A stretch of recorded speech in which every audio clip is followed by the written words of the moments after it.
Hi everyone. So for today, we will be having a new topic that is recorded again, and this is about the theories of learning. So, alam ko naman na meron na kayong idea kung ano to at kung ano yung pag-uusapan natin for today, but I'll still give you additional information or i-discuss pa din natin to, no? Sa ayaw natin at sa gusto. Yan. So, ayun. Um, Bakit natin, kailangang pag-aralan or bakit niyo ulit pinag-aaralan sa EDUC 70 ang theories of learning? Because as we study EDUC 70, we are also discovering other possible teaching strategy that you can apply as you teach kapag kayo ay nasa field na. And syempre,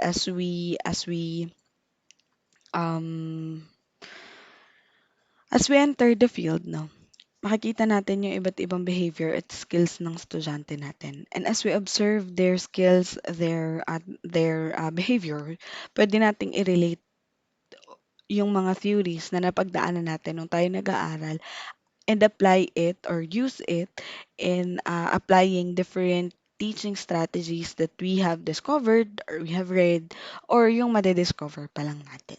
Yan. So let's start.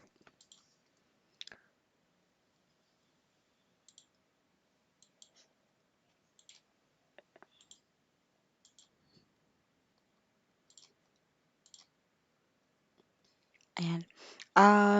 Today we will be tackling three theories of learning. Or ito yung primary topic pero marami siyang theories na nakapaloob. So we have behaviorism, cognitivism, and constructivism. Who are the proponents and what are the theories na nakapaloob dito sa tatlong to? So let's start with behaviorism. So behaviorism, ang sikat dito, sino ba? Si Pavlov, si Skinner, 'di ba? So let's see. Yan. So for behaviorism, this is a mindset that thinks a learner is mostly passive and reacts to environmental stimuli. Learner here is a blank slate, passively formed by contextual stimuli, including positive and negative reinforcement. And people learn best in this theory through repetition. So behavior is acquired through conditioning. So in behaviorism, nakafocus siya sa acquiring or a behavior is acquired when there is a condition and that condition is repeatedly reinforced to the learner. Okay? So, ang pinaka natatandaan ko nung ako ay college, kapag ka behaviorism, sorry, ito, blank slate ang isang learner. So, ibig sabihin, in behaviorism, ang isang estudyante, ang isang learner ay blanco, wala siyang alam.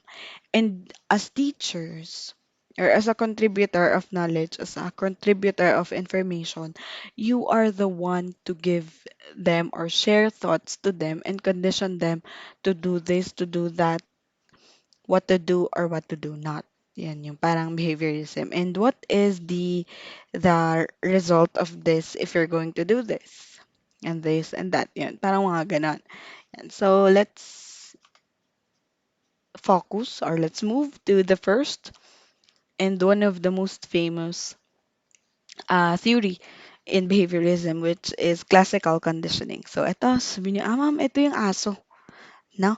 Kasi ito po yung ginawa ni Ivan Pavlov, who suggested that salivation was a learned response or through the dog. So, sa kanya, um, sabi ni Pavlov, ay gumamit si Pavlov ng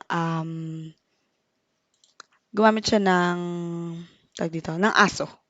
Okay? Gumamit siya ng aso para mapakita yung classical conditioning. Ano yung ginawa ng aso? Ano or paano niya ginamit yung aso? So, through the whistle, to the sound of the bell, if I'm not mistaken, through the sound of the bell, kapag ka may sound ng bell, automatic, may pagkain. Kakapaulit, paulit na paulit ni Ivan Pavlov doon sa bell na i-whistle. Ang nangyari, every time, parang na-instill sa dog na every time na bibigyan ako ng, um, every time natutunog yung bell pala, sorry, hindi whistle, may pagkain. So, ayun, yun na yung na-instill sa kanya dahil sa repeated action na ginawa ni Pavlov. Yan. And with that, he concluded that learning is associated when there is or through um, conditioned stimulus. Okay? So, parang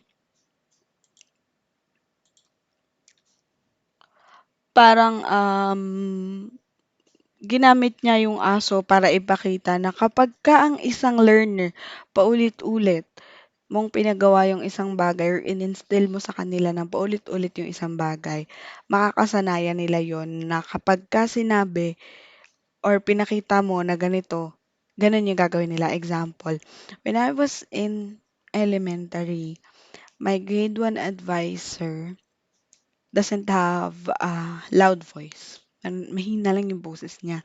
So, 'di ba ang bata 'pag maingay, ang hirap sawayin kasi elementary kayo, eh. Siya imbes na magsisigaw siya or magpupukpok siya ng something para patahimikin kami, palagi niyang sinasabi, ilalabas niya yung kamay niya, okey yung magbibilang siya 1, 1, 'wag kaming maingay, 2, bumalik kami sa upuan namin at 'wag kaming maingay pa rin, 3, galit na siya, 'yan.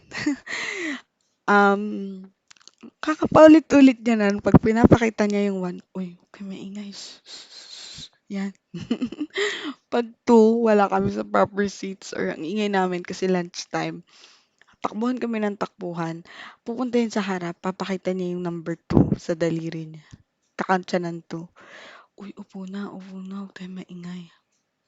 'Pag 3, 'pag nag-3 na 'yan, nasa upuan man kami or wala, nasa proper seat man kami namin or wala, may nag-aaway man or wala, we need to be quiet and make the class at peace dahil galit na siya. Ang gagawin niya sa'yo, palalabasin ka niya or face the wall. Ganun kami nun sa school. I don't know if you have the same with me kasi sabi nila the private and the public school has different reinforcement or has different way of disciplining students. But doon sa school ko, which is a private school, ganon yung aming ginagawa. And natatawa ko pag naalala ko. Yan. So that is an example of classical conditioning. Next, the B.F. Skinner's operant conditioning. This is based upon the idea that learning is a function of change in behavior. So changes in behavior can be positive or negative. How? Um, I'll not be ano na ha, focusing on the theories because alam ko na alam nyo na to. Maybe I'll give some example na lang. So for B.F. Skinner, in operant conditioning, when you do good, you'll receive reward. When you do bad, you'll receive punishment. Like the one he did with the rat here as the example. So, um, yun. I'm thinking of an example. Okay, sa class, kapag ka sumagot ka kay teacher, sumunod ka kay teacher, or kayo ay nagdi-discuss kayo. Now, say we're talking about nouns, and you're asking your student to give example. Siyempre, medyo madali yan. They'll be, or kasi secondary pala kayo, pero magmamadali yan na sumagot. Okay? Lahat yan magtataas ng kamay, teacher, teacher, teacher, teacher. Yan.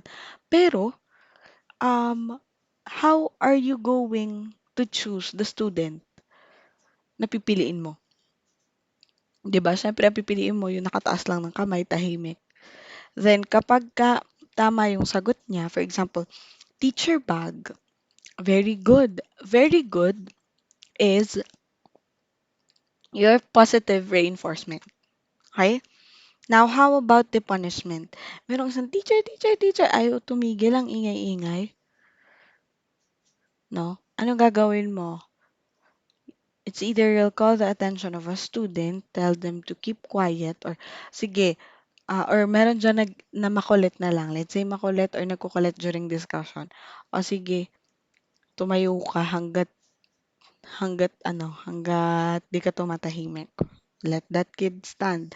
Meron kaming teacher nung kami ay elementary. One of my classmates, napakaingay niya. Ay, talagang tumigil mambully. What she did is, pinaupo niya dun sa teacher's chair sa harap. Siyempre, nangaasar pa rin yun. Akala mo kung sino, di ba? Ginawa niya, pina-face the wall niya. Bawat lingon, left, right, siyempre malikot, makulit. Sinasaway niya or pinagsasabihin niya na don't move. Tapos ang nangyari hanggang sa pinalabas na siya. Tapos after mga 15 minutes, tinawag siya ulit papasok. And then pagbalik niya sa room, tahimik na siya. No. That served as his punishment. Another, meron akong kaklase na natutulog sa room during class. High school ako. Ah, ang ginawa nung teacher ko nahuli siya na natutulog, pinag-jumping jack siya. 10, 15, 20. Antok ka pa? Hindi na po. Sit down. Ganun. Which is I also did during the face-to-face class. Meron akong student na nahuli ko natutulog. Pero hindi ko ginawa sa first. Parang third attempt na ata yun na, oh, you're sleeping. Pinag-jumping jack ko siya sa classical. And after that, matutulog ka pa or antukin ka pa. After that naman na, thankfully, di na siya natulog yan. So, as we reinforce positive and negative feedback to our students, let us always make sure na kapag nagbibigay tayo ng positive, hindi naman too much. Hindi naman sobra-sobrang positive na lalaki na yung ulo ng student natin. Kapag nagbigay naman tayo ng negative reinforcement, hindi naman yung sobrang nakaka-degrade na ng behavior and nakaka-affect na sa mental health nila. No, na nagiging sobrang sensitive na nila. Yan. Next is John Watson. John Watson is, I think, the student of, tama ba ako? Siya ba ay student nga? Wait, let me check. Wala. I think he is the student of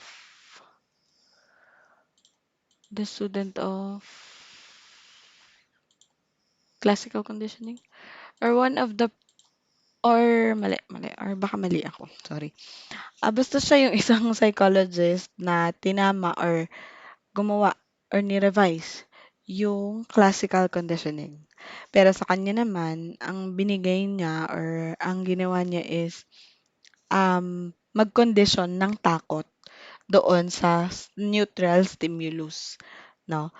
Pinresent niya yung rat, di natakot si bata, di natakot si little Albert. Now, the next time pinresent niya yung rat is may ingay. May pinupukpok siya na steel. So, nangyari, umiyak siya. Paulit-ulit ganon. So, after that, every time makikita niya yung daga, naiyak na siya. No? So, we cannot just, parang, what does this theory say about behaviorism? Hindi lang good thing ang kaya nating may reinforce sa student. In classical conditioning, here, nakapagbigay tayo ng positive reinforcement sa kanila. Or let's say, nakapagbigay tayo ng positive effect as we condition them in a certain stimulus. 'Di ba? Na kapag ginawa mo to, na kapag ganito, ibig sabihin, ganito yung gagawin ko. Positively. Pero kay Albert, or kay John Watson, nilagyan niya ng takot, no? Kapag ganito yung nangyari. For example, A dog. 'Di ba ang aso, technically kapag bata nakita ang aso, hindi naman yan agad takot, eh. Sa unang kita niya, natutuwa siya sa aso. Pero the second sorry, yung panga ko. The second na ang aso tumahol sa mukha ng bata, let's say, or malapit doon sa bata, technically matatakot na yan agad. Kasi siyempre nagulat siya, nabigla siya, biglang tumahol yung dog. With that, takot na yung aso, o yung aso, takot na yung bata sa aso. Okay. So we can give positive and negative stimulus pa din, or we can reinforcement. Charot. We can condition positive and negative stimulus to the attitude of the learner. Okay? Or to the behavior of the learner. Next application of behaviorism, we have drill, paulit-ulit na drill, 'di ba? Kapag paulit-ulit natin silang pinapagawa ng isang bagay, nakakasanayan na nila. Repetitive practice, giving bonus points, verbal reinforcement, establishing rules. This is for tawag dito, operant conditioning, giving rewards, applying negative or positive reinforcement, which is for the operant conditioning as well. Now let's move to cognitivism. Ito medyo madami, no? Ito medyo malawak siya. Cognitivism is the learning theory developed in contrast to behaviorism. In cognitivism, learner process information and organize it into their mind to form new meanings. So sa behaviorism, learner is a blank slate, wala silang alam. Cognitivism, yung information na na-process ni learner, ino-organize niya sa utak niya para magkaroon ng panibagong meaning. Okay? So sino-sino ang mga proponents at ano yung kanilang mga theories. So si John Piaget for the theory of cognitive development, Lev Vygotsky for theory of learning, Benjamin Bloom for the domains of learning, and Robert Gagne for the condition of learning. So let's first go to John Piaget's theory of cognitive development, which is alam kong paulit-ulit yun ang natatakal. So for her, or for him, Jean, akala ko dati babae siya, pero yun. For him, the schemas are the building blocks of knowledge. Ano ba ang schema? This is your prior knowledge, mga alam mo beforehand. And then adaptation process, uh, there is a transition. Merong equilibrium, assimilation, and accommodation. And doon, mabubuo yung panibagong nalalaman mo through the schema that you have. Okay? So, matututo ka or makakagain ka ng panibagong information through the prior knowledge that you have. Now, how does this happen?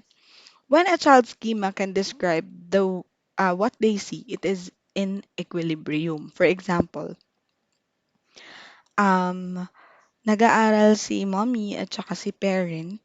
The parent taught a dog. May picture, sinabi nung mommy na this is a dog. So, that is a dog. Visually thinking, the description of the kid for a dog is may four legs, may dalawang tenga, mahaba yung nguso, or may four legs, may dalawang tenga, may buntot. Furry pala. Furry, mabuhok. Next, when a kid employs a schema to interact with a new object or a scenario, that is assimilation. Ngayon, nakakita siya ng aso. Lumabas siya, nagpunta sila sa street. Nakakita siya ng aso. Nung nakakita siya ng aso, um, yung aso biglang tumahol. Tapos biglang dumila. At first na nakita niya yung aso, sabi niya, that's a dog. This is a point of view of a 3-year-old, 4-year-old kid. Or let's say 2 years old or 3 years old. No? Nakita niya yung aso, okay, that's a dog. Visually. Nung tumahol na yung aso at nung dinilaan siya ng aso, bigla siyang nagtaka. No? Nagtaka siya. Tapos, with that being said, with that happen, or with that scenario happening, The mother taught the child na the sound of the dog is that, let's say, ow ow. That's the bark of the dog. Ayun, nadagdagan ngayon yung schema ng kid na ang dog ay may four legs, may buntot, furry, at aw-aw. Okay? Yeah. Now, accommodation. This occurs when the present schema can't explain what's happening and must be adjusted. Once modified, it returns to equilibrium and life continues. So, sa accommodation, ganito naman. Naglalakad sila, 'di ba? Nakita niya yung aso. Few steps forward, nakakita siya ng pusa. Okay? Siyempre, wala pa siyang alam kunwari sa pusa. Nakita niya, okay, four legs, may buntot, mabuhok, furry. Pero, nung nag-sound, ang sound niya, meow. Nagtanong ulit siya or nagtaka siya, is it a dog? Sa utak lang niya to ha, nakalain niya. No, is it a dog? Now the mom corrects or let's say give additional information to the child saying that is a cat. Okay? That is a cat. Oh, a cat has four legs, but same as dogs, four legs, tail, furry, but the sound is meow. Yon. That is accommodation. Equilibrium, you describe what you see based on what you know. Assimilation, you add additional information dun sa alam mo na. Accommodation, meron kang bagong information na idadagdag, totally new information that na idadagdag sa schema mo. Okay? The difference of equilibrium, alam mo na, nakita mo, na-distinguish mo, ayun yon. Assimilation, ganun pala pag ganun. Alam mo na, pero may bago kang natutunan tungkol sa alam mo na, that is assimilation. Accommodation, you were given a new information na inad mo sa nalalaman mo. Okay? Wala kang, wala ka talagang totally alam about that thing. It's just that you gain information about that thing. Okay? Okay ba yan? Yan. So, again, equilibrium, alam mo na distinguish mo. Assimilation, alam mo na dagdagan lang yung information mo about that certain thing. Accommodation, there is new information na nasa utak mo. Okay? And then, it will happen again para siyang cycle. Okay? Equilibrium ulit. Tuloy-tuloy ang buhay. That is John Piaget's theory of cognitive development. And that is how assimilation, accommodation, equilibrium happen.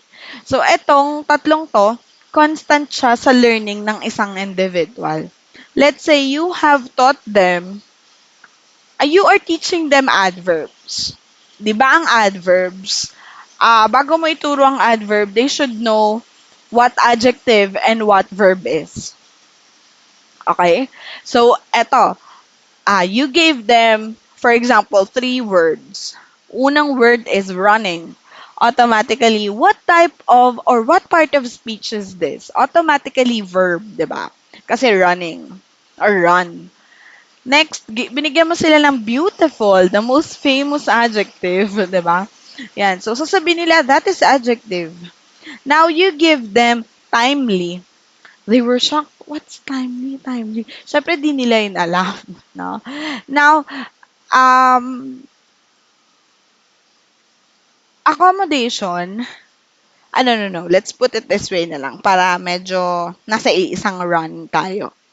Let's say you're teaching them verbs. Now, run is a verb. Pag nakita nila, okay, that is a verb. Running, is it a verb or not? Run is a verb. But how about when it's added ing? Then you taught them that is still a verb, but that is it in progressive tense. Okay, progressive tense siya na verb. Nakalagay she is running. Okay, she is running. Okay, progressive tense siya na verb. How about running is my hobby? Running is my hobby. In this sentence, ma'am, hindi po siya ginagawa eh. Siya po ay dinidescribe. Ano po siya? That is accommodation wherein you will teach them that running in that sentence or in that part of speech is a gerund and not a progressive tense. It is not used as a verb. Again, run. Run is a verb. Na-encounter ni student, run. Okay, run is a verb. Now, you gave them a sentence, she is running. Nakita niya yung run, verb to. Analyzing the sentence, she is running. Ginagawa yung run. Pero anong tawag dito? Now, you shared that that is still a verb, but that is in progressive tense. Ah, okay. Progressive tense pala siya ng verb. Next, you shared another sentence which is running is my hobby. Running is my hobby. Ma'am, hindi po siya ginagawa sa sentence na to. Parang ginamit po siya as noun kasi dinedescribe po siya. You will instill to them, this is a new information, this is a gerund and not used as a verb in that sentence. Okay? So, you will now share to them that not all words with ing is a verb. Is used as a verb. It can also used as a noun, and that is when it is used as a gerund. Okay?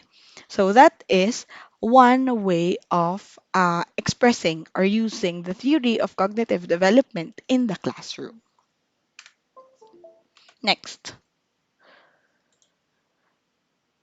we have the different stages of cognitive development. Or ito, yan, nakatama. Now we have the sensory motor. This is for 0 to 2. So, syempre, meron dito, wala alam yung bata, no? Hmm, hindi rin nila gaano agad nakikita pagkalabas nila sa tiyan, kita ka na niya? No. No. Yan. So, nagsuspend siya ng time to learn basic schema. Dito niya natututunan unti-unti yung mga bagay sa mundo. Sensory motor stage. Pre-operational stage, this is for 2 to 7 years old. Dito na nade-develop yung schema na meron siya and pati symbolic thinking. Okay? This is when one can stand for another or use objects on their own. Or let's say, hindi man on their own, some things can be used on their own. Pero dito, alam na nila, okay, pag nakita ko to, that's dog. They give symbolic meaning already to something that they see. Next is concrete operational stage. This is now when you try to sort things out in your head. Alam mo kung ano ang difference ng mga bagay-bagay. Just like the photo, pinapa-distinguish doon sa bata which one ang pinakamarami. Tinuro niya yung isa with a tall glass based on what she sees. So, dito, pinapakita na or pinapaintindi na sa student kung ano ba yung mga bagay-bagay at ano yung pagkakaiba nila. Next is the formal operation. This is when you develop things on your own and there are hypothetical things or ideas na nafo-form mo sa utak mo. Kasi ito yung 11 to adulthood. Meron ka ng questions at the back of your mind, experiments na nagagawa mo, mga bagay na nadidiscover mo through experiments. Next, Lev Vygotsky's theory of learning. Vygotsky disagrees with Piaget that growth precedes learning. Social learning is a fundamental aspect of cognitive development and culture, not a developmental stage. He explains cognitive growth. Ito, um, okay, dito, sorry. For Lev Vygotsky, social learning is one of the fundamental aspect for a student or for a learner to learn. Ang learner naman hindi lang siya student, 'di ba? Everyone is considered a learner. So how does that happen? Through the zone of proximal development. So dito sa zone of proximal development, meron siyang three na lugar three areas. First is the task that the learner can do without assistance. Kaya niyang gawin mag-isa. The task that the learner can do with assistance, kaya niya ng may tulong. And the task that learner cannot do even with assistance. Hindi niya kayang gawin kahit may assistance. So, in the zone of proximal development, children and their co-teachers co-construct knowledge. That learning environment has a huge influence on how and what the children think. As the child develops, the ZPD gets bigger because they can do more on their own, and the process of enlarging the ZPD is called scaffolding. So, yon. So, 'di ba, ang children or ang bata, hindi naman talaga nila automatically alam lahat, okay? Agad. So, simula nang sila ay isinilang, no, tinuturuan sila. And as time goes by, may mga bagay sila na nagagawa na on their own. May mga bagay na nagagawa sila na may tulong ng iba at mga bagay na hindi nagagawa kahit pa tulungan sila. Okay? Now,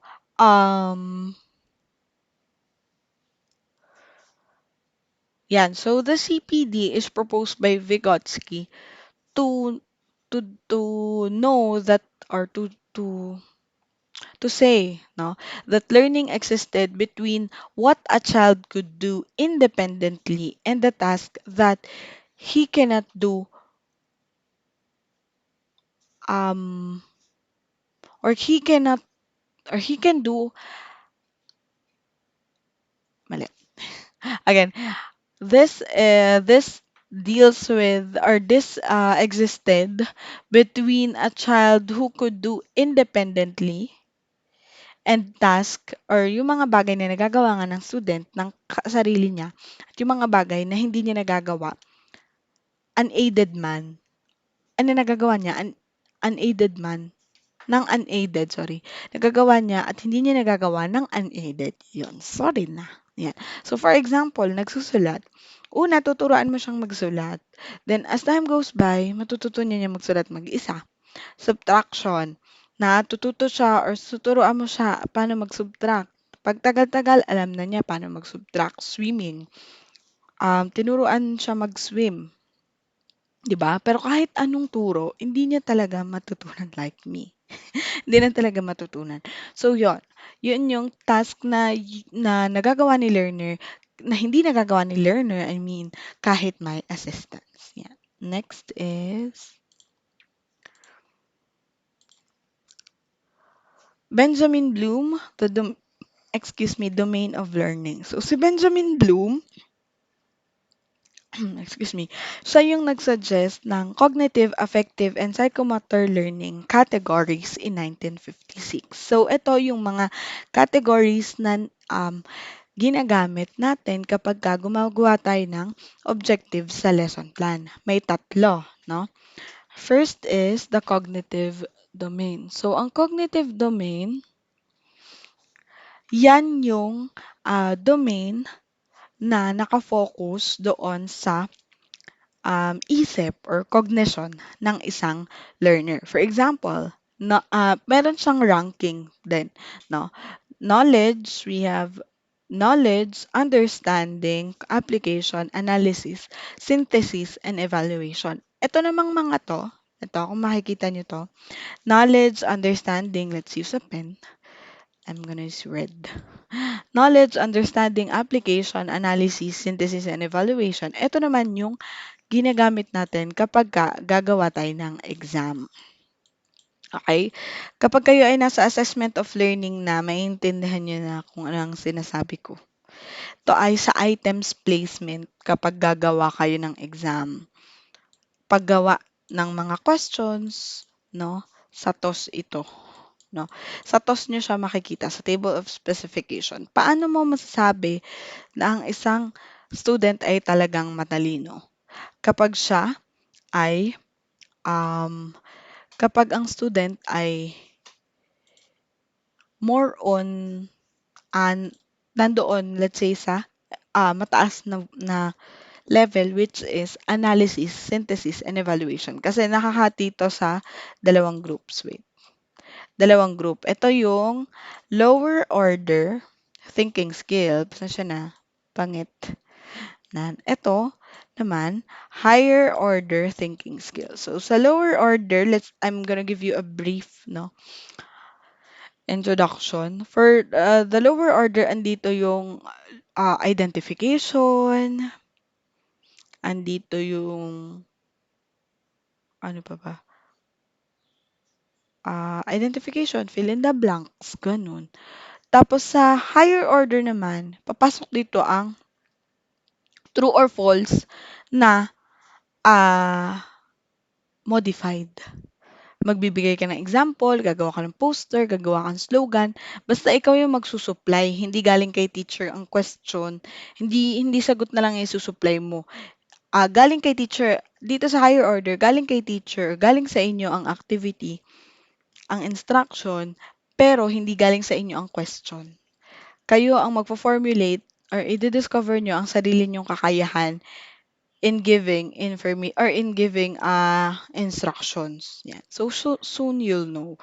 So let's move to the next. So dito, um, teka, parang ayaw mag-move eh. Erase all ink. Yan. So here, we have the two types, no? Ito po ay um, galing kay Bloom. Ito po ay yung ni-revise. So from evaluation, ay from pababa yan eh, pataas. Okay. From knowledge, naging remembering, inaalala mo na lang yung mga inaral mo. From comprehension to understanding, you understood it and then you've realized na, ito pala yun. Application to applying, for example, um, ano ba? Ina-apply mo na lang yung knowledge, yan. Analysis, analyzing, you distinguish right from wrong. Synthesis, you evaluate. For example, ano ang mali doon at itama mo kung ano yung mali. Something like that. Or let's say, you evaluate a certain theory and then you propose your own theory that is creating. Gumawa ka na ng sarili mong theory. Okay, next is the affective domain. Ito naman yung sa emotions and feelings na. Okay? Meron tayong mga categories here. Receiving, being aware of an external stimulus, responding to external stimulus. For example, you feel enjoyment, you feel satisfied, you feel like you contributed to something. Valuing, wherein you show preference or respect, or you refer to, or you appreciate the belief and the worth of the student. Organization, conceptualizing an organization or organizing of values. This is when you examine, clarify, or integrate. Ito yung mga sample verb, ha? Yan. Then, characterization, you practice and act on their values. So, you review, you conclude, you judge, you tend to correct somehow. Next, psychomotor. Ito yung mga, yung part na ang nagre-reflect or nagpa-pertain sa mga actions and interpretative movements and abilities na meron ang isang learner. Okay? So, ito yung kasali sa objectives na hihingan ka na, o yung part na ipapakita mo kung ano yung activities. Okay? Example niya, or meron siyang iba't ibang types. First is the reflex movement. Ito yung the things that you possess from birth or appear as we go through puberty. They are automatic. Take note, they are automatic, okay?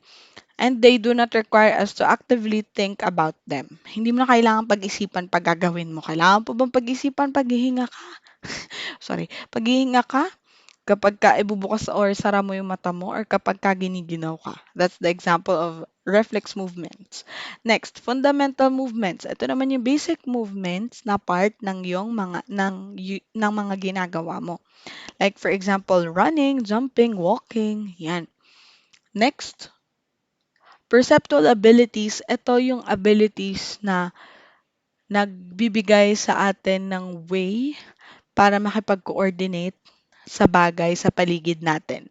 Like for example, We play with our friends. Ano pa ba? Nagbubuo ka ng blocks. Yan. Next, physical abilities. Ito naman yung, this involves strength, endurance, dexterity, flexibility. Yan.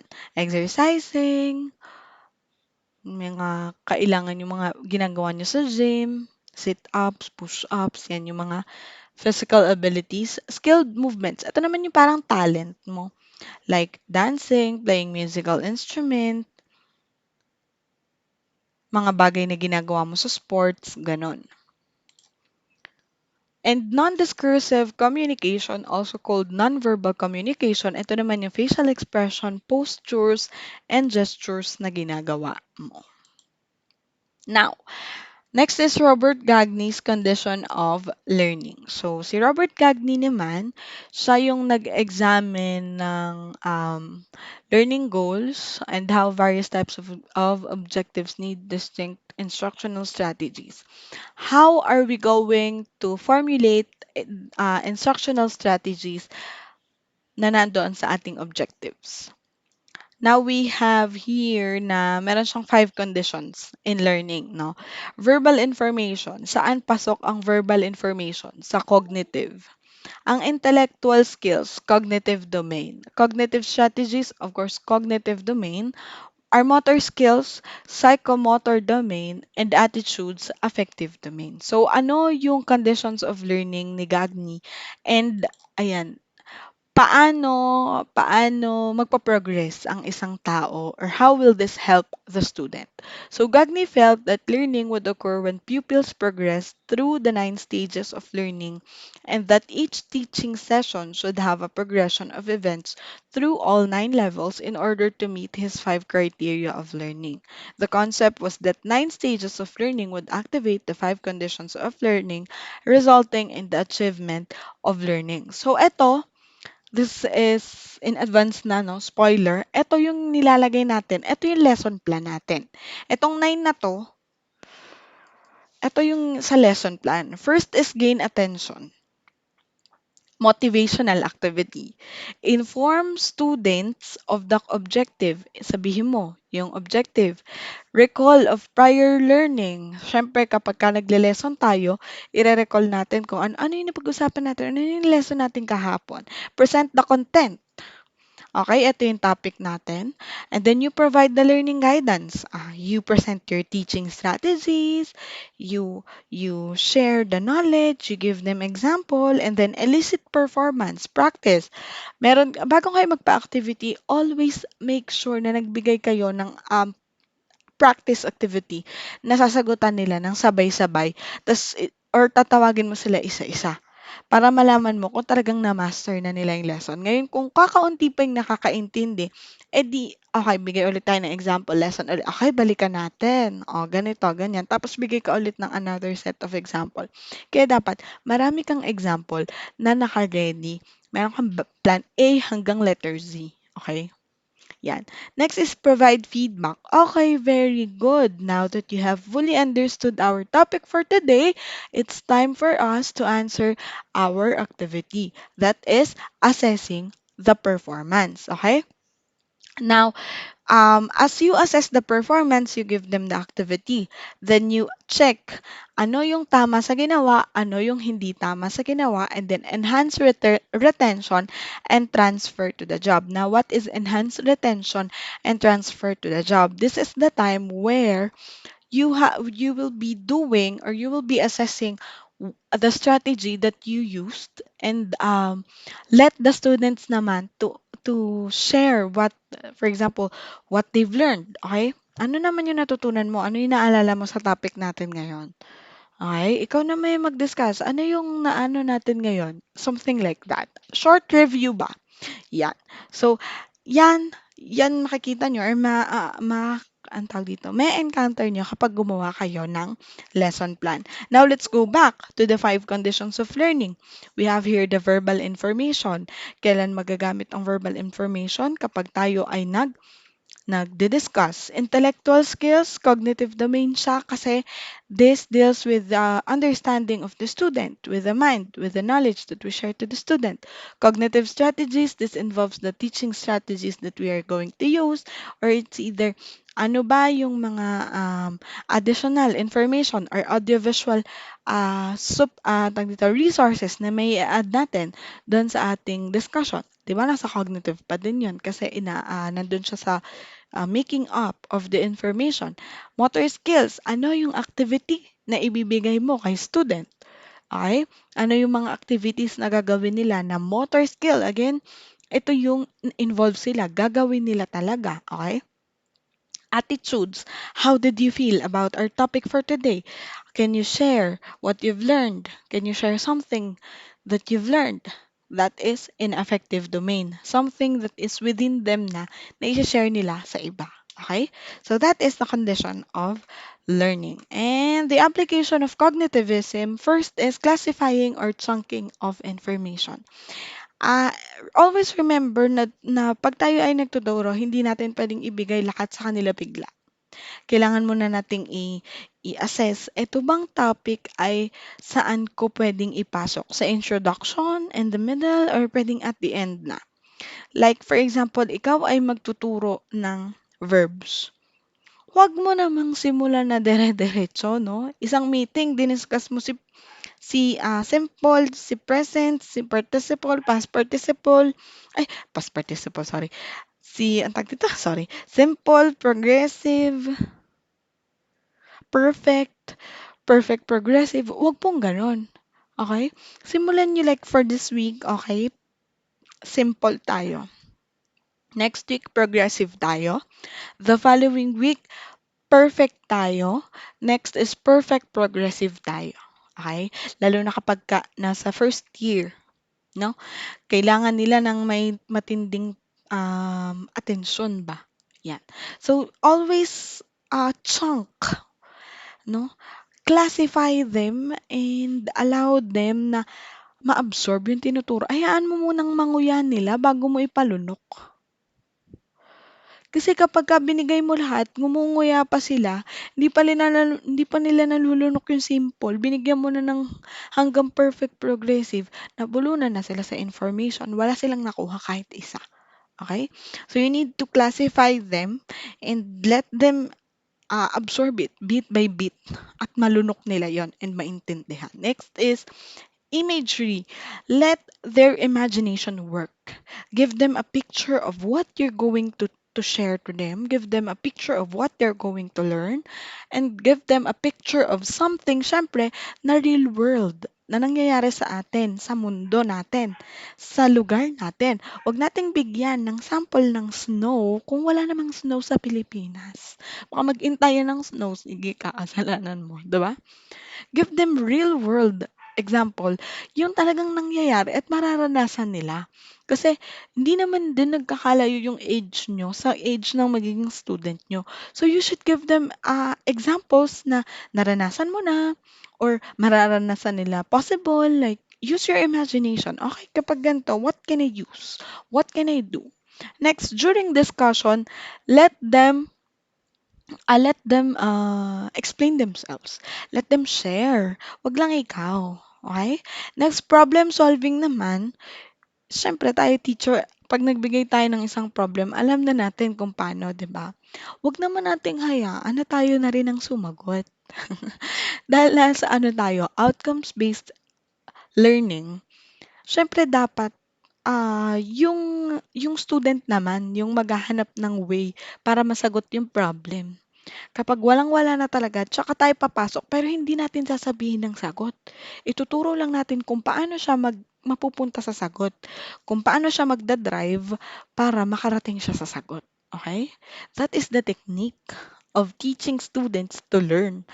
Kasi ngayon, ang nangyayari, the students are too dependent on their teachers na masyado na silang nakafocus na, ay ituturo naman to ni ma'am, ituturo naman to ni ma'am. Ngayon, pag binigyan mo lang ng module, hindi nila maintindihan. Why? Because they are not using their resources para matuto. Which is dapat hindi, no? At kayo, at an early year, no, first year, as much as possible, huwag kayong mag-rely sa kung ano lang yung binibigay ni teacher, ng instructor nyo. Research. Be eager to learn. Huwag masyadong conscious sa mga bagay-bagay. Like, you are too conscious with your grades, but you are not conscious with the things that you're learning. Hindi fair. If you want to achieve more, learn more. Dapat uhaw ka for learning. You are more than willing to learn something new and something or to expand your learning na, okay, hindi lang ito ang dapat kong malaman, dapat alam ko din to. Parang medyo naguluhan ako dun, magre-research ako. Okay? 'Di ba if you want to learn something, if we want to learn something, if we want to understand something, gawa-gawa tayo ng paraan. And that is what you need to do. Huwag tayo mag-focus lang sa kung ano yung binibigay sa atin. Ay, online class, sige, makikinig ako. After that, wala na. Is there a retention? Did you really understood all of the lessons I've presented you? I'm not sure.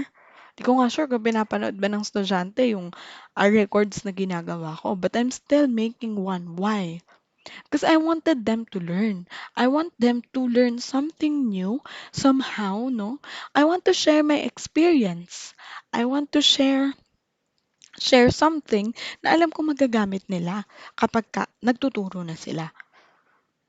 Diba? And that is one of the traits that you should know, that you should have. Okay? Next, constructivism. Andito na tayo sa third, okay? So, constructivism naman, medyo madami din, no? This is learning based on connections to prior knowledge. So, sa ating, ang tawag dito, constructivism, we have the schema. Sorry, cognitivism, may schema tayo.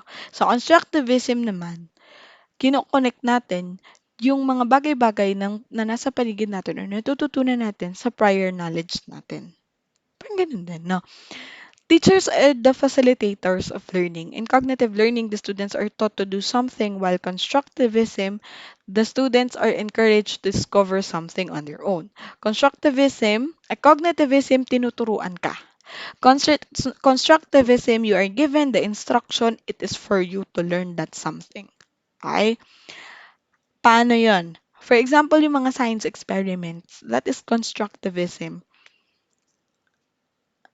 Ilang araw bago tumubo ang munggo kapag itinanim mo. Alam naman ng teacher yun eh. Pero bakit niya sinasabi sa inyo na mag-experiment ka at magtanim ka ng munggo? That is for you to discover how many days, no, ba tumutubo ang munggo seed or nagsasprout bago mag-sprout ang munggo seed. Okay? And that is constructivism. Ang constructivism, tinuturuan kang maging masipag. Tinuturuan kang maging matalino. That's it. Albert Bandura's social learning theory. Tayo muna kay Albert Bandura. Ano ba, nabubulol na ako. Ito yung modeling naman. Ipapaano ko na to, iso-shorten ko na to. Ang mga bata, kapag may nakita silang someone na sobrang ka-idolo, ginagaya nila. 'Di ba? Itsura, ginagawa, sinasabi, behavior. Kaya 'di ba merong mga parents na hindi pinapapanood nung nakalimutan ko kung anong ano 'yun. Wag daw manood ng Peppa Pig kasi maldita si Peppa Pig, gano'n. Wag daw manood ng Pingu kasi hindi nagsasalita si Pingu. Meron pa isa, nakalimutan ko kung anong pangalan na video sa YouTube na wag daw panonoorin dahil uma-attitude daw yung bata doon sa video, 'di ba? That is social learning theory. You learn from discovering things in your environment, from imitating others, from the models that we have. Ako nung bata ako, to be honest, I used to imitate my teachers. Meron akong, kasi sabi nila, ang sad, charot. Hindi. When I was a kid, napapiyok na ako. When I was a kid, I honestly want to be a teacher na. No? Parang gusto ko na talagang magturo. So what I'm doing, meron akong blackboard ko, nakasabit lang siya. So may chalk ako. Naalala ko nag-uuwi pa ako ng chok nun sa school. Yung nga chok-chok kapag cleaners ka, 'di ba yung nga chok-chok na natitira, kinuuwi ko yun para may chok ako sa bahay. Tapos may sarili akong eraser. Meron akong columnar, meron akong notebook na may sulat ko nung previous school year na tse-tsekan ko kunwari ako ay teacher. And ginagaya ko yung mga favorite teachers ko kung paano sila magturo, paano sila mag-check, kung paano sila umupo, paano yung gestures nila. Diyos ko, nakakahiya. Pero yon ginawa ko yon. That is social learning theory. Once that something has given impact on you, you tend to imitate or learn from them. Like, may narinig kang something encouraging na ganito, okay, that's it pala. So, I need to do this and I need to do that. Okay? So, yeah. Children pay attention to some of these people and encode their behavior. At a later time, they may imitate or copy the behavior they have observed. So, ginagaya nga nila kung ano yung ginagawa. Yan. Next. Abraham Maslow's hierarchy of needs. I know na medyo alam nyo na to, no? Ang needs ng ang motivation ng isang tao ay depende sa kung ano ang kanyang pangangailangan. At ang hierarchy of needs makes human motivated to fulfill to fulfill their needs in hierarchy. And this order begins with the most basic needs before moving to more advanced needs. And as they move up through the levels, they feel more comfortable in their learning environment and have the confidence to push further. So first is the physiological needs. Ito ang basic needs at saka safety needs. Food, water, rest, home, security, safety, love, of course. Psychological needs, the need for friends, for intimate relationships, for feeling of accomplishment, and the last that will make you fulfilled is once that you have achieved your full potential. Yan. So, yan yung hierarchy ng pangangailangan. Next is the Eric Erickson's eight stages of development. So here we have 8 stages of development of Eric Erickson where meron siyang iba't ibang ways na or meron siyang iba't ibang pinresent na dilemma na mare-resolve para ma-feel daw ng isang tao yung competence and will allow us to develop as well as a well-adjusted individuals.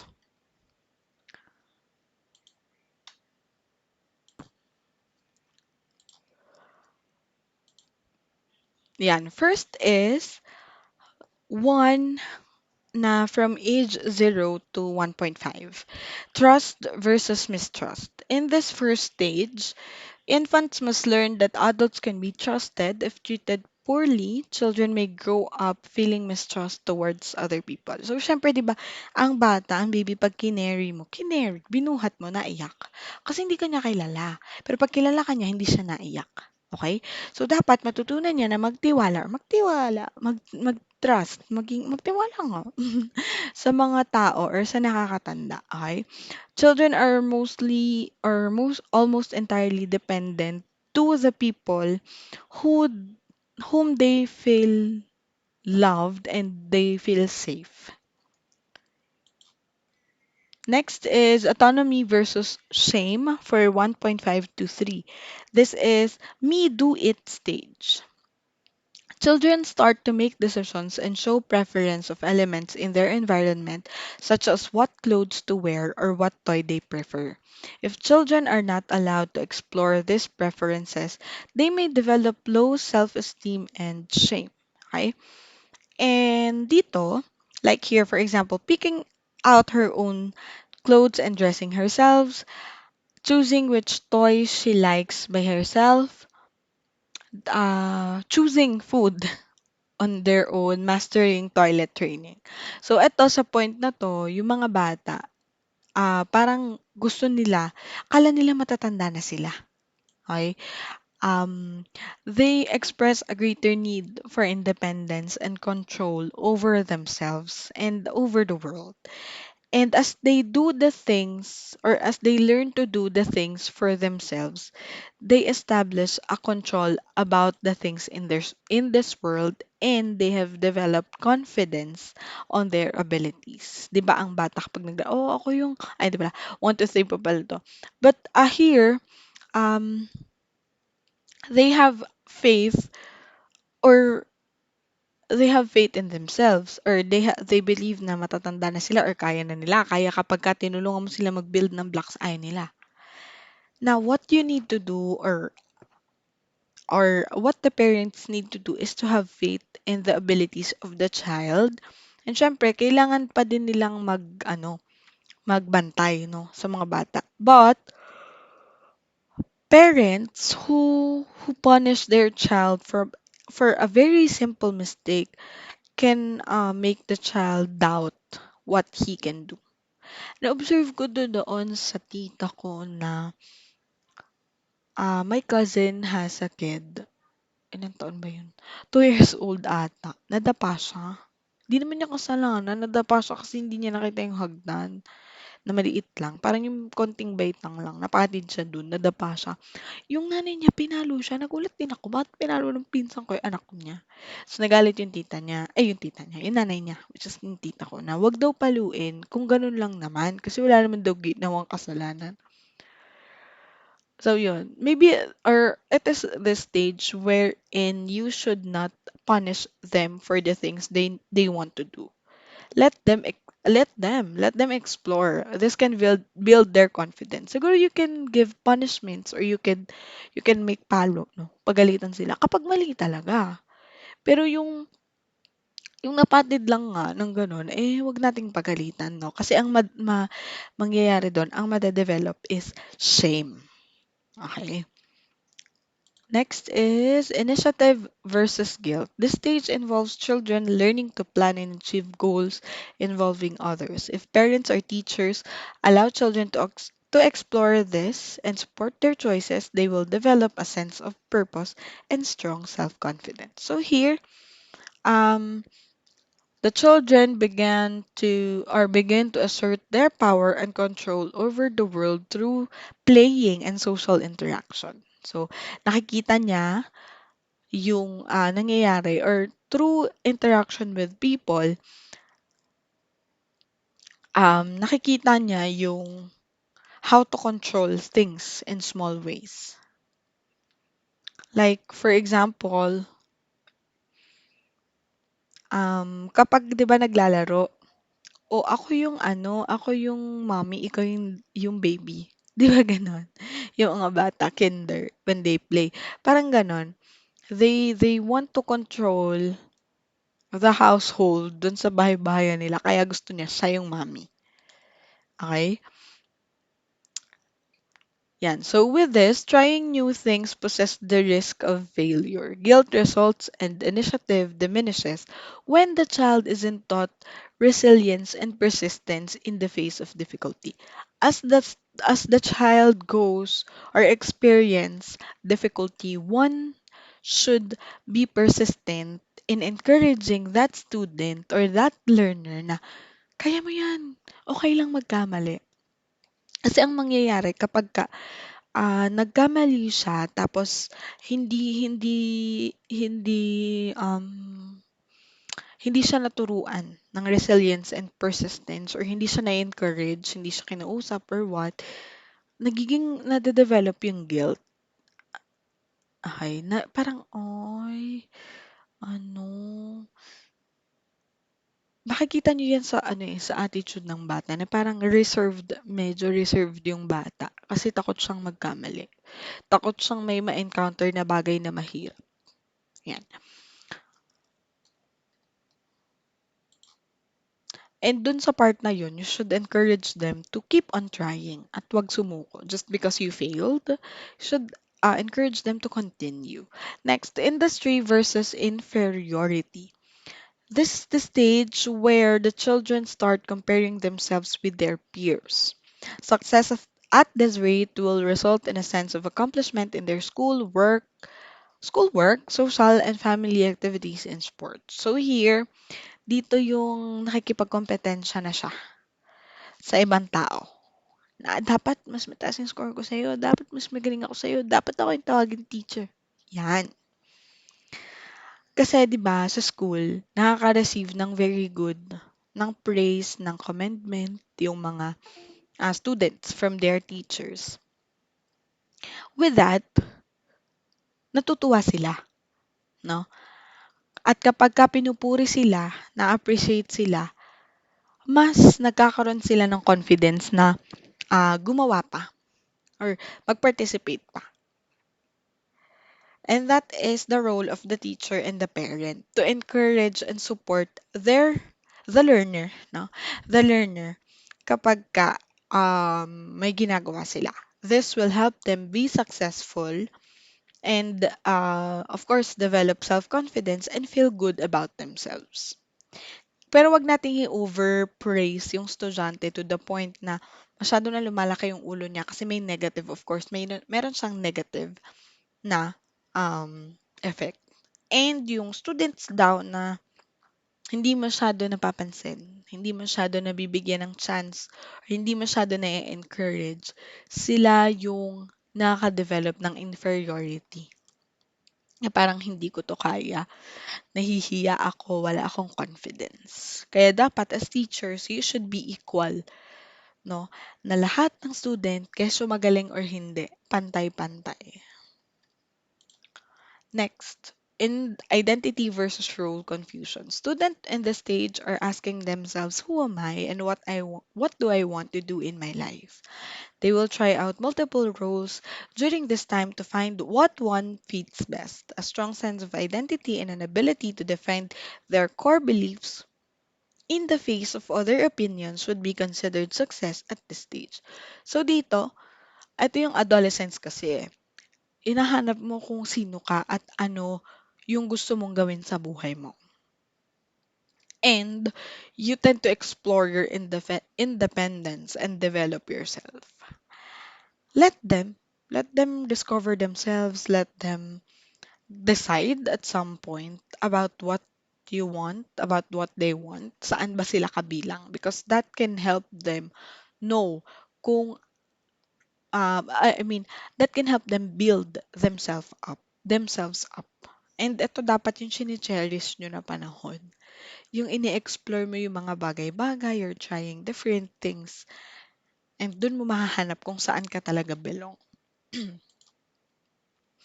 Next, intimacy versus isolation. As student progress into early adulthood, their focus shift to making and maintaining strong intimate relationship with others. Ito naman yung isang bagay na I want the students to be careful. Choosing friends, choosing someone to love to be your partner for the rest of your life, no? You should be mindful of everyone na hinahayaan mong pumasok sa buhay mo, may it be a partner or friends, because although okay lang naman, no, na you can let them in. As time goes by, malalaman mo kung sino talaga yung real and kung sino yung hindi. Pero during this stage kasi, if you are not careful, if you are not mindful of all your actions, you can lose people in your life and you can be isolated. Parang ganon. 'Di ba? Kasi kapag ka um, nagawa mo to, you fulfilled, you have developed strong relationship, you have been fulfilled of what your goal is. But the sad thing is, kapag hindi mo nagawa, magiging mag-isa ka. Actually, being at this stage, no, I have a lot, regret. I have regrets of other things, no. Parang dapat pala nung bata ako, nag-enjoy pa ako, nag-explore pa ako. Kasi at this moment, kahit ang dami-dami mong friends ng high school at college ka, kapag ka matanda ka na, makikita mo doon na, ay, tatlo na lang sila. Ay, lima na lang sila. Which is, ang sad naman, 'di ba? But it's part of growing up. And that is one thing that you should remember as you grow up, as you be an adult. Actually, enjoy nyo kung anong meron kayo ngayon na kayo ay nag-aaral pa. Because pag dumating na kayo dito sa point na nagtatrabaho na kayo at nasa adulthood phase na kayo, trust me, it is very, very, very hard. Build yourself up, build your confidence, build your mental health, or make your emotions strongest pa.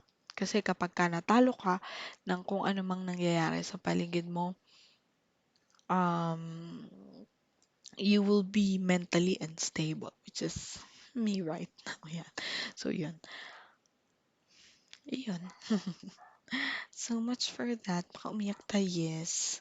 Next is generativity versus stagnation. In middle adulthood, people are concerned with contributing to society either through work or parenthood. Dito kasi yung parang um, magre-resign na or nag-aaral na. Ano bang tawag sa mga ganito? Di ba sabi ni life starts at 40? Kasi tatanungin ka, ano namang contribution mo sa anak mo, sa trabaho, sa mundo, sa community?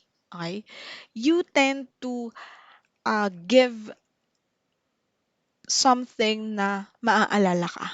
Show people things kung saan ka pwedeng maalala at kung paano ka makaka-contribute para maging kapaki-pakinabang na individual ka.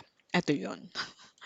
Next is ego and integrity versus despair. Those in late adulthood reflect on their lives, feeling a sense of satisfaction. Ito yung napapa-reflect ka sa buhay mo kung naging maganda ba yung takbo. Naging meaningful ba yung buhay mo. Actually, I really haven't understood this not until I've spent um, time with my grandparents. Uy, naiiyak ako sa yan. They actually they are really a huge part of me. And that way, what that really is what makes me sad every time. Yan. So, nung mga ano na nila, ano ba, last weeks, last month, they have been reflecting on their lives before na naiyak ako. Hindi. They keep on telling me na napakaswerte nila na kahit hindi sila um, mayaman, no? They do not have all the money in the world. They are blessed or they were blessed with um, an apo, no? A granddaughter like me. Naiyak ako. Na sabi sa inyo, I enjoyed talking with them. Na kinukwento nila sa akin kung ano sila nung dalaga sila, bago sila magkakilala, nagkakilala sila, struggles nila nung sila ay adult pa, martial law, yan, mga yan. Kinukwento nila yan sa akin. And honestly, sa totoo lang, during their last days, na kinukwento nila sa akin na pwede na akong mamatay, or sinasabi nila, pwede na akong mamatay kasi nakita ko na kayong tumanda and nakita na niya daw yung kapatid ko na nakapasok sa PNPA, which will take a lot of years, 'di ba? 4 years bago siya makalabas. Pero yun nga, sadly, hindi na niya inabutan or hindi na nila inabutan na maging police, which is one of their dream na yung kapatid ko ay maging isang police. So, ayun. This is really the stage where you go back to what you've experienced before. And also, ito yung stage ng buhay nyo kung saan parang kayong bumabalik sa pagkabata na nagpapa-baby, nagpapalambing, ayan. Ito talaga yon actually. And yon, ang conflict lang dito or ang main question lang, main naganap dito is the main question wherein nagkaroon ba ako ng meaningful life for the past years na nabuhay ako? Ayan. Ay, kala ko ano, na-forward ka. Di pala, ayan, sakto na. Ayan, so next we have, so much for that, mga hindi ako makapag-record. Charot. We have Multiple Intelligences by Howard Gardner. Alam kong alam nyo na to, no? Ito yung linguistic intelligence, ability to use language in written and spoken form, mathematical, solve problems, logically and mathematical problems, musical intelligence, as music, bodily kinesthetic with the actions or with your body movements, spatial, use or and recognize patterns, interpersonal, understand other people, intrapersonal, understand yourself. Okay? Now let's move to Jerome Bruner's three modes of representational and spiral curriculum. So for spiral curriculum, pinresent ni Bruner yung three modes ng representation. So ito yung kung paano nasostore ang knowledge sa memory ng isang individual. First, the inactive. Ito yung 0 to 1. Knowledge is represented through physical actions. Ginagawa. Like this kid na gumagawa ng blocks. Nag-aano ng blocks, yan. That's inactive. Iconic, which is the knowledge is stored through visual images, mga pictures, mga bagay na nakikita natin sa paligid. And the last is the symbolic age where uh, knowledge, or I mean, where words and symbols are used to describe experiences. So, through words, mga binabasa, sinasabi, doon na-express or na-describe yung mga experiences natin. So, what is the application of constructivism? Discovery learning, learning on your own. Mga bagay na hindi mo na kailangan or hindi na di-discover ng learner kapag na-expose sila sa ganong scenario or environment. Research projects, 'di ba? Discovery learning 'yun. Problem solving. Of course, you give them problems, you let them be exposed to problems, and then afterwards, solve them on their own. Brainstorming. We learn from other people. We learn based on their attitudes, their beliefs, their point of view. Collaborative. Of course, as we collaborate with people, there is an additional information that we have gained from them. Okay? And ayun lang. Thank you for listening po sa ating presentation po this day. So I hope na nakarating tayo hanggang dulo, no? And naintindihan natin fully kung ano po ang mga ito. Yan. So ayun, thank you po for listening. I'll see you next recording. God bless everyone and keep safe.